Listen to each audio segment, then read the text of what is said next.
Hola a todos, el día de hoy hablaremos sobre lo que es asfixia perinatal. La asfixia perinatal se ha considerado como una causa importante de lesión cerebral grave en el recién nacido y corresponde a una de las pocas causas de parálisis cerebral que se pueden identificar en el momento de la agresión, a pesar del desarrollo de intervenciones que permiten un mejor monitoreo y control del trabajo de parto y un avance significativo en el cuidado neonatal. Tenemos que aún se encuentran las secuelas neurológicas a largo plazo y en ocasiones la muerte. Entonces aquí viene la importancia de hablar sobre este tema debido a que, como les comento, es una causa importante de parálisis cerebral y de secuelas a largo plazo. Dentro de ellos, las más importantes tenemos las neurológicas. Se define como esa falla en iniciar o sostener la respiración espontánea al nacer. Esto ocurre en la proximidad temporal del trabajo de parto, ya sea periparto y en el parto. Tenemos que intraparto es donde se encuentra la mayor incidencia de esta asfixia perinatal, y de una forma más bioquímica lo que ocurre es que se altera este intercambio gaseoso debido a esa interrupción de este flujo sanguíneo placentario que me llega a hipoxemia, hipercapnia y posteriormente a una acidosis fetal severa. Con ello se me van a alterar órganos vitales y dependiendo de esto de la duración y extensión de la interrupción. Entonces va a haber un daño multisistémico y también lo que nosotros conocemos como la encefalopatía hipóxica isquémica. Tenemos que aquí, cuando la hipoxemia es lo suficientemente grave, los tejidos y los órganos vitales, como los músculos, hígado, corazón y en última instancia el cerebro, desarrollarán una deuda de oxígeno y con esto una glucólisis anaeróbica y acidosis láctica. En cuanto a epidemiología, nosotros tenemos una incidencia general de 45 a 50 por cada 1000 nacidos vivos, asfixia severa de 5 a 7 de cada 1000 nacimientos. De estos desarrollan encefalopatía hipóxico-isquémica entre 1 a 1.5 y del 15 al 20% mueren en el periodo neonatal. Importantísimo la discapacidad en la infancia por secuelas relacionadas hasta un 25%. A nivel mundial se han encontrado aproximadamente 900.000 muertes cada año, siendo de las principales causas de mortalidad neonatal temprana. Ya a modo de epidemiología local, nosotros podemos ver este boletín de la semana epidemiológica novena, que va desde el 2022 al 2024, en donde se ve todo este número de casos y proporción de causas básicas, y como podemos ver, la asfixia y las causas relacionadas tiene una gran proporción de estos casos, siendo para el 2024 de un 23%. Como podemos ver, se ha logrado una disminución en este número de casos. Sin embargo, la proporción sigue siendo alta, ¿no? Seguido como por lo que es la prematuridad y la inmaturidad en los recién nacidos. Tenemos que, además, seguido por lo que son las complicaciones de la placenta, del cordón umbilical y las membranas ovulares, con aproximadamente un 11.5%. Ya yéndonos un poquito más y hablando de nuestro hospital, porque yo me encuentro en el Hospital Universitario del Valle. Este estudio fue un análisis descriptivo en 2008, en donde ingresaron 113 pacientes a la sala de recién nacidos con un diagnóstico de asfixia perinatal, encontrándose una prevalencia del 19%. Dentro de los factores de riesgo tenemos que el 38.9% correspondía a maternas con edad de riesgo, comprendido en menores de 18 años y en mayores de 35 años. Importante que de estos la mayoría no tenía controles prenatales, ¿sí? De un 70%, solo un 30% lo tenía. Y dentro de las etiologías relacionadas tenemos que el trastorno hipertensivo fue el más frecuente, con un 36.1%. Entre los compromisos de órganos multisistémicos en nuestra unidad se encontró mayor afectación pulmonar, seguido por cardiovascular y sistema nervioso central, y tenemos que la mayor mortalidad se evidenció en los pacientes con encefalopatía hipóxico isquémica SARNAT3 en un 71.4%.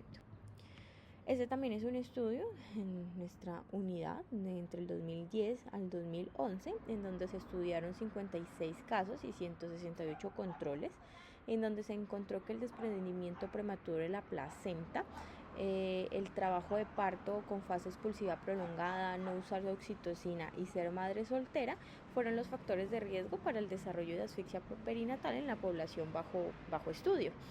Y tenemos que las madres de los casos encontraron dificultades sociales en mayor proporción, entonces siempre hay que tener en cuenta todo el factor de riesgo social debido a que hemos encontrado que aumenta significativamente la proporción de los casos de asfixia perinatal.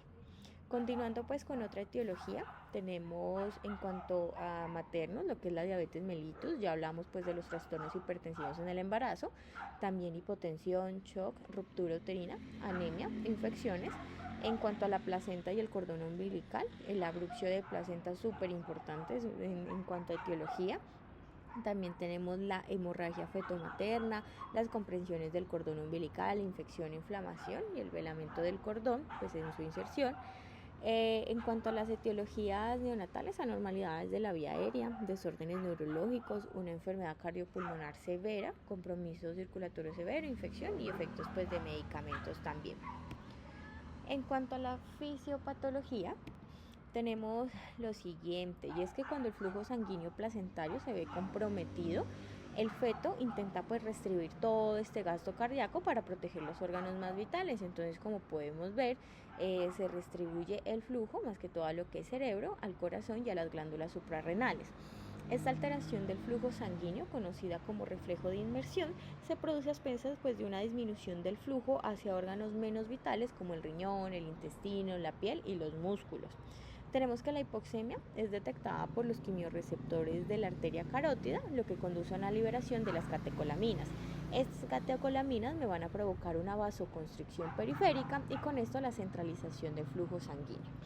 Otro de lo que sucede para esta redistribución es que el cortocircuito de derecha a izquierda a través del foramen oval aumenta en un esfuerzo pues por suministrar aún más sangre oxigenada al corazón izquierdo y pues dirigida preferentemente a lo que es el cerebro y al miocardio, y que además dentro de los mecanismos adaptativos tenemos que la resistencia vascular cerebral disminuye en presencia de hipoxemia. Se han encontrado estudios en que puede disminuir hasta un 50%, aumentando el flujo sanguíneo cerebral, y esto compensa la disminución del contenido de oxígeno en la sangre durante la asfixia inicial.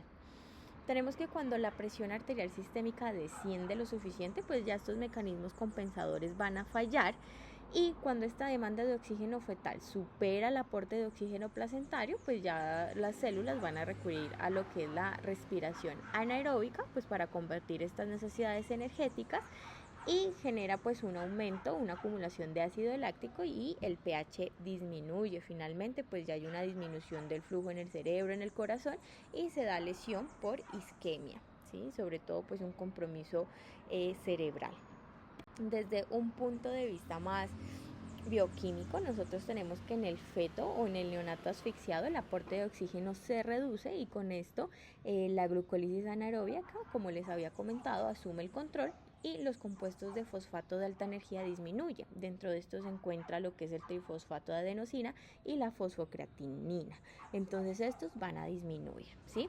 Por otro lado, este ácido láctico que se va a acumular me genera una alteración en las bombas de iones que se encuentran en la membrana, generando que se ingrese sodio y agua a la célula y generándome una hinchazón celular.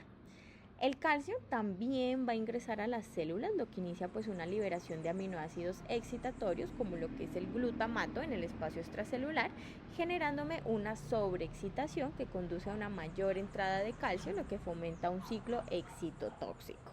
Dentro de otras consecuencias incluye pues la formación de radicales libres, la producción de óxido nítrico y la peroxidación lipídica de las membranas celulares, lo que me lleva a la muerte de las células neuronales.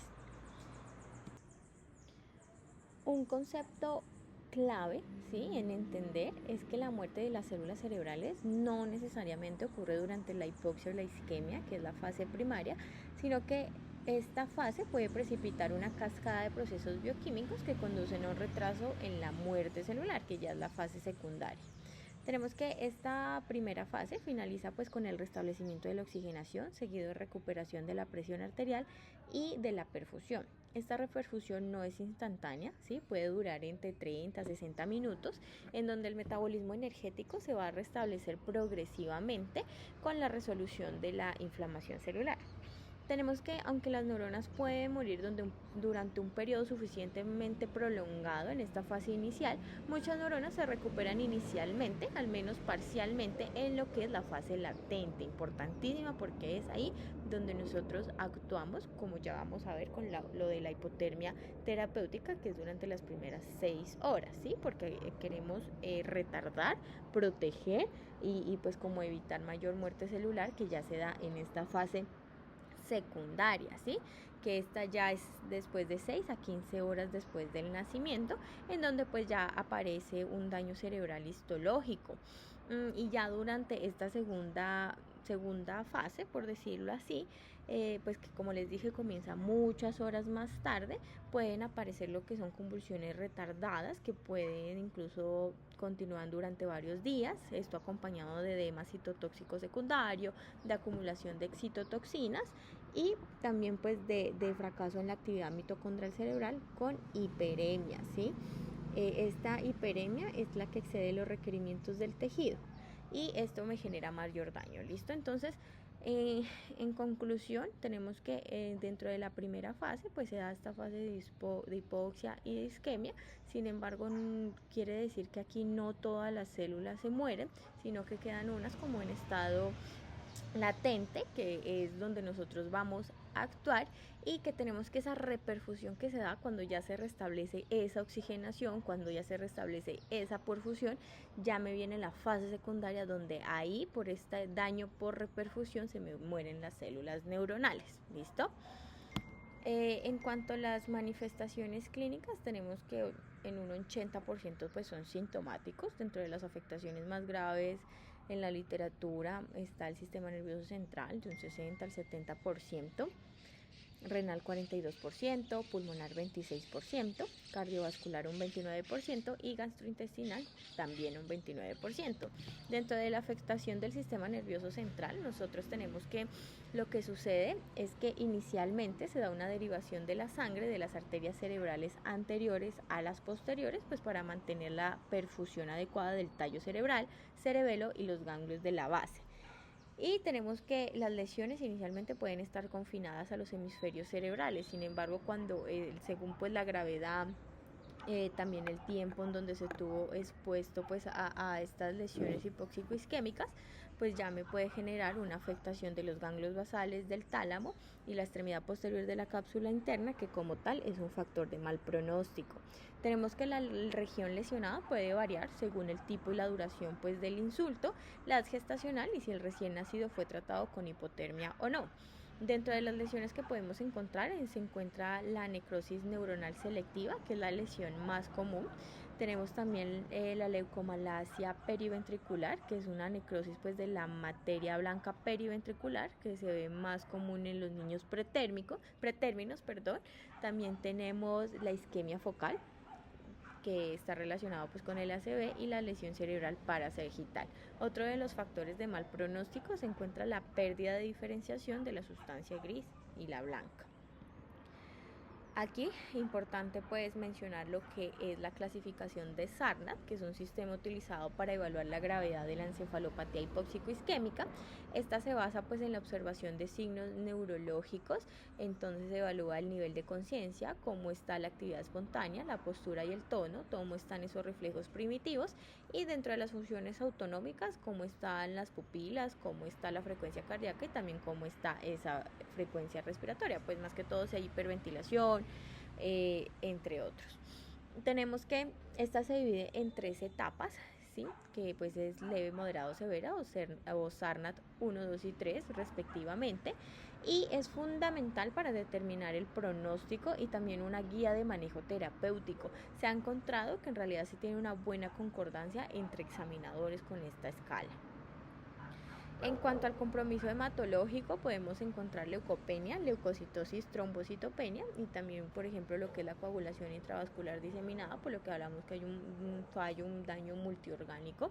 En cuanto a la gastrointestinal, se puede encontrar enterocolitis necrotizante, úlceras, necrosis intestinal, ilio y pues función hepática alterada con aumento de transaminasas y de GGT. En cuanto a lo respiratorio, pues un diestrés respiratorio leve a moderado, que puede ser compatible con una hipertensión pulmonar transitoria o esta puede ser una hipertensión pulmonar persistente y también encontrándose hemorragia pulmonar. Dentro del compromiso renal podemos encontrar una necrosis tubular y cortical aguda debido pues a esta disminución del flujo sanguíneo, también depósitos de mioglobina, puede generarse una secreción inadecuada de la hormona antidiurética, hipertensión arterial y lesión renal aguda. En cuanto al compromiso cardiovascular, podemos encontrar isquemia miocárdica transitoria, hipotensión, insuficiencia tricuspidia, disfunción ventricular, insuficiencia cardíaca y aumento de las enzimas cardíacas. En cuanto al diagnóstico, bueno, nosotros tenemos unos criterios de la COG, pues que son del 2002, pero siguen siendo aplicables, en donde tenemos unos criterios diagnósticos esenciales, en donde se encuentra lo que es la acidosis metabólica cuando se tiene un pH menor a 7 y una base exceso de menos 12, que esta debe ser de sangre arterial del cordón umbilical al nacer, idealmente tomada pues en la primera hora de vida. También lo que es la aparición temprana de encefalopatía neonatal moderado o severa, mayores de 34 semanas, parálisis cerebral de tipo espástico, tetrapléjico o dicinético, con una exclusión de otras etiologías. Y dentro de criterios adicionales se encuentra lo que es el evento centinela, cambios bruscos en la frecuencia cardíaca fetal, un Apgar menor a 3 por más de 5 minutos, falla multiorgánica menor a 72 horas y que haya evidencia por imágenes. En cuanto a los estudios de extensión, bueno, esto lo tomé de la guía de práctica clínica de nuestro hospital, que es el Universitario del Valle, en donde aquí podemos ver lo que son los gases que se deberían tomar pues al ingreso, también de control 12, 24 horas y 72 horas, al igual pues que el lactato. En cuanto al hemograma al ingreso y a las 24 horas, electrolitos, función renal, esto pues tratando de evaluar todos los órganos, ¿sí? Función hepática, a nivel cardíaco las troponinas, importante también, glucometrías, aunque ahí dice al ingreso 2 horas, 24 horas y 72 horas, pues igual se debe hacer un seguimiento glucométrico cada 4 a 6 horas y el hemocultivo. En cuanto a las imágenes diagnósticas, pues la radiografía de tórax, que este es pues para valorar el parénquima pulmonar, el volumen pulmonar, cómo está esa silueta cardíaca y la ubicación del tubo orotraqueal. Radiografía de abdomen, pues se puede utilizar para valorar la posición si se realizan pues cateterismo umbilical y también signos tempranos de enterocolitis necrotizante. En cuanto al ecocardiograma temprano, ¿sí? En las primeras 24 horas y control de seguimiento de los hallazgos, si los hay, y la ecografía Doppler renal se puede para valorar los índices de resistencia y diferencia córtico-medular ante la sospecha pues que se tenga una falla renal. Ya vamos a hablar de las otras. En cuanto a la valoración y monitorización también del paciente asfixiado, se encuentra el electroencefalograma de amplitud integrada, con funciones similares pues a los otros electroencefalogramas, pero pues en realidad tiene una sensibilidad menor para hallazgos focales u ocasionales. Sin embargo, en el caso de la encefalopatía hipóxico-isquémica es muy importante porque puede identificar la presencia de encefalopatía cuando la condición clínica del paciente no lo permite, por ejemplo en el caso de sedación profunda, y una vez identificada sirve para la estratificación de la misma, ¿sí? Según severidad. También nos ayuda a identificar la presencia de eventos de progresión ictal o estatus epiléptico, nos ayuda con el pronóstico y también a determinar la presencia de actividad eléctrica cerebral en el caso de un neonato en coma o con sospecha pues de muerte cerebral. Tenemos que en estos casos, el monitoreo con este electroencefalograma se debe iniciar inmediatamente si se sospecha la encefalopatía e incluso antes de iniciar la hipotermia. ¿Por qué? Porque pues esto nos puede contribuir a la decisión sobre la indicación de la terapia y también a clasificar la severidad de la encefalopatía antes del inicio de algún medicamento que pueda cambiar pues el trazado. ¿Listo? ¿Cuáles son los factores de buen pronóstico? Pues que tengamos un electroencefalograma normal en los primeros días de vida y por el contrario, pues si están alterados ya es un mal pronóstico. Tenemos que El paciente debe permanecer monitorizado durante toda la terapia de enfriamiento, pues ya en el caso que indiquemos hipotermia. También para el recalentamiento incluso se habla de que está recomendado hasta 48 horas después de terminar la hipotermia. En cuanto a la ecografía transfontanelar, pues aquí se ven mejor las estructuras cerebrales centrales, ¿sí? Versus las periféricas. Tenemos que en condiciones ideales, todo neonato que inicie terapia de hipotermia debe contar con una ecografía cerebral previa. ¿Para qué? Pues como para identificar sangrados por coagulopatía o trauma perinatal, malformaciones mayores, que sean situaciones que puedan corresponder a criterios de exclusión para lo que es la hipotermia. En cuanto a los hallazgos clásicos de encefalopatía hipóxico-isquémica, aparecen entre las 24 a las 48 horas después del evento precipitante. Y tenemos que dentro de los hallazgos que se pueden encontrar está el incremento difuso y homogéneo de la ecogenicidad del parenquima cerebral, ventrículos colapsados, atrofia y encefalomalacia multiquística. En cuanto a la resonancia magnética, tenemos que esta es la neuroimagen de elección para determinar los aspectos pronósticos una vez finalizada la terapia de hipotermia. Tenemos que esta es la mejor estudio pues para determinar tanto la presencia, la extensión y la severidad de las lesiones. Y tenemos que también nos permite establecer la temporalidad de la lesión, ¿sí? Tiene mayor sensibilidad y especificidad también en las fases tempranas del proceso y una mayor capacidad para localizar la lesión. Dentro de las lesiones que podemos encontrar está la pérdida de diferenciación de la corteza y de la sustancia blanca, el aumento de la intensidad de señal en el área cortical perirolándica, también en el área gangliotalámica y una disminución de la intensidad de la señal en el brazo posterior de la cápsula interna y en la sustancia blanca. En cuanto al tratamiento, pues como en todos los bebitos, en todos los pacientes, lo primero es la estabilización del paciente. Entonces siempre en cuanto a stable, la S, todo lo que es el control de la glucometría, ¿sí? del azúcar del paciente, de cómo está esta glucosa. Entonces siempre mantener adecuadamente estos parámetros, también lo que es la temperatura, el control de la temperatura. En cuanto a la vía aérea, pues la intubación orotraqueal, el uso de oxígeno húmedo y caliente que esté mezclado, el monitoreo de la saturación durante el transporte, ¿sí? Que ya vamos a hablar un poquito de eso. Obviamente estar controlado la presión arterial, que tenga un acceso vascular central, ¿sí? Los accesos venosos, los estudios de laboratorio que hablamos y también el apoyo emocional. Y dentro de medicamentos, pues también tener en cuenta medicamentos anticonvulsivantes en el caso pues que lo requiera. ¿Cuáles son los criterios de inclusión para hipotermia? Entonces pues tenemos que sean pacientes mayores o iguales a 36 semanas con una edad postnatal menor a 6 horas, porque aquí es el periodo en donde nosotros vamos a actuar. ¿Sí? Entonces, dentro de los criterios tenemos gases arteriales del cordón umbilical con un pH menor a 7, ¿sí? Y una base exceso menos 12 a menos 16. También que tengamos historia de evento perinatal agudo, que se tenga un Apgar menor a 5 a los 10 minutos o que haya recibido al menos 10 minutos de ventilación con presión positiva, y pues que tengamos un estado neonatal clínico de encefalopatía hipóxico-isquémica moderada a grave.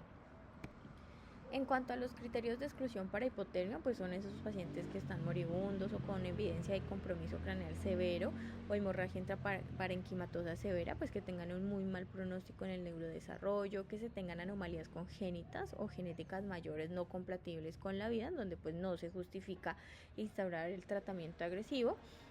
Cuando se tenga un retardo de crecimiento intrauterino severo con un peso menor a 1800 gramos. En cuanto a la postnatal, pues ya dijimos, mayor a 6 horas, tener en cuenta, por ejemplo, cuando llegan remisiones o cuando se va a remitir. En el traslado, si se empieza el enfriamiento pasivo, tenemos que se podría tomar como el momento de inicio de la hipotermia terapéutica. Y en cuanto a menores de 36 semanas, que pues entra dentro de los criterios de exclusión, aunque hay algunos estudios en donde se incluyen neonatos desde las 35 semanas. ¿Cuáles son los efectos de la hipotermia terapéutica? Pues la disminución de la utilización de la reserva energética, y lo que hace sobre todo es disminuir este estado antiinflamatorio, ¿sí? Con esto pues genera una reducción de la extensión de la lesión cerebral.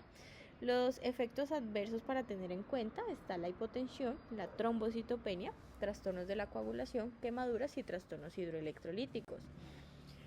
Tenemos que, en cuanto a la modalidad de reducción de la temperatura corporal central del neonato asfixiado, se trata de llevar pues como meta entre 33 a 34 grados con un periodo cercano por 72 horas, utilizando pues dispositivos externos en un ambiente controlado, siempre bajo vigilancia estrecha, seguida después de esas 72 horas pues de un periodo de recalentamiento lento, que es más o menos de 0,1 a 0,5 grados centígrados por hora. Tenemos aquí pues como para mostrarles la utilización pues de equipos específicos que van a mantener una temperatura estable. Se ha visto pues en la etapa de enfriamiento lo que puede ser de dos formas, que es el selectivo de la cabeza o corporal total.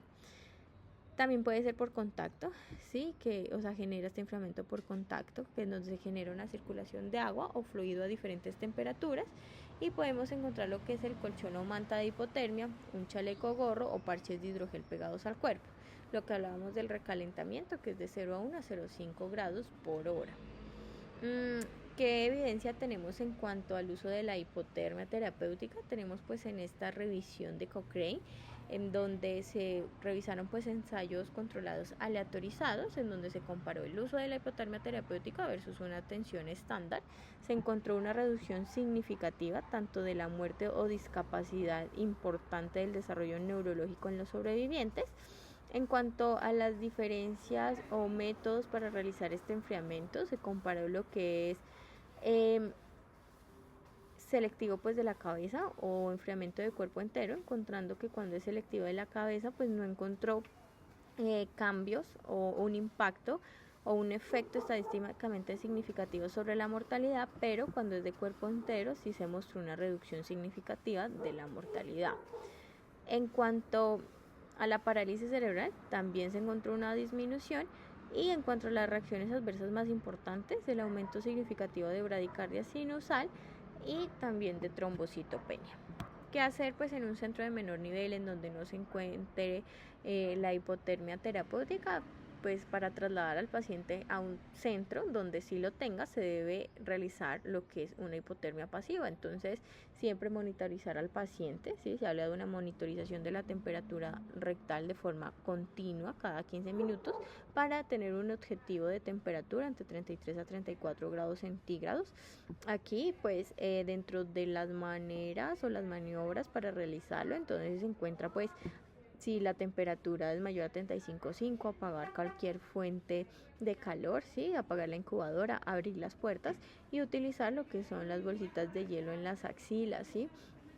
Y también pues se habla en el cuello, pero pues obviamente sin contacto directo con la piel. Entonces mantener estas temperaturas meta y trasladarlos a un centro en donde sí se puede realizar la hipotermia terapéutica.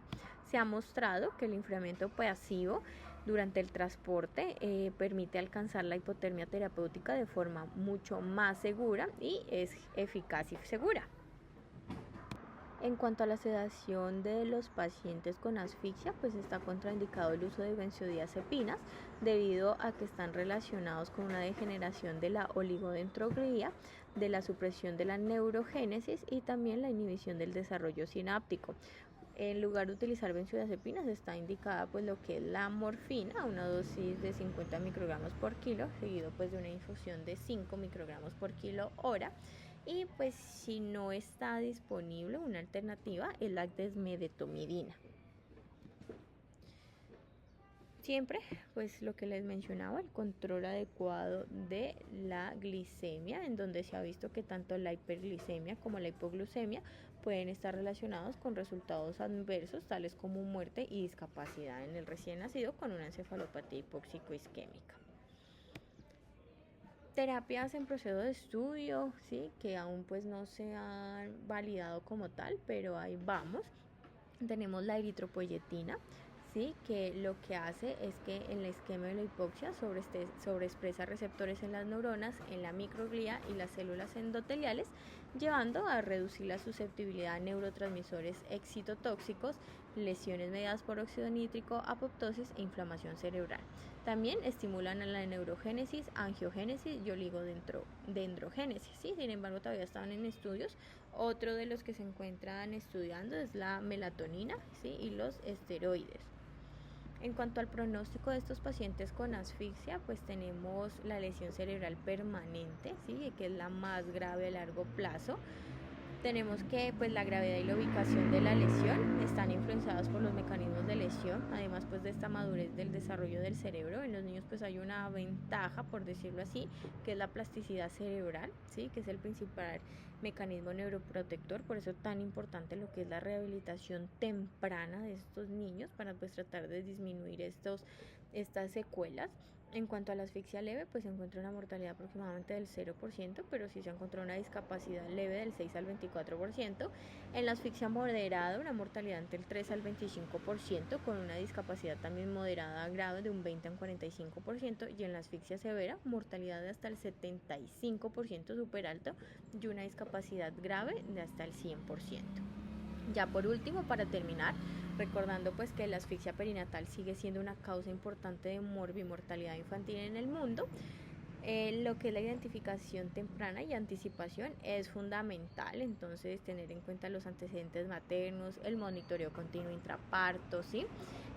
También recordar pues que tiene un compromiso multisistémico, sin embargo pues la encefalopatía hipóxico-isquémica es la afectación más frecuente, lo importante, con opción de tratamiento, y que cuando tengamos una sospecha de asfixia pues hay que clasificarla y ver si cumple o no criterios para la hipotermia. Recordemos que la hipotermia activa es el estándar de tratamiento y que tenemos una ventana terapéutica para la hipotermia menor a 6 horas. ¿Listo?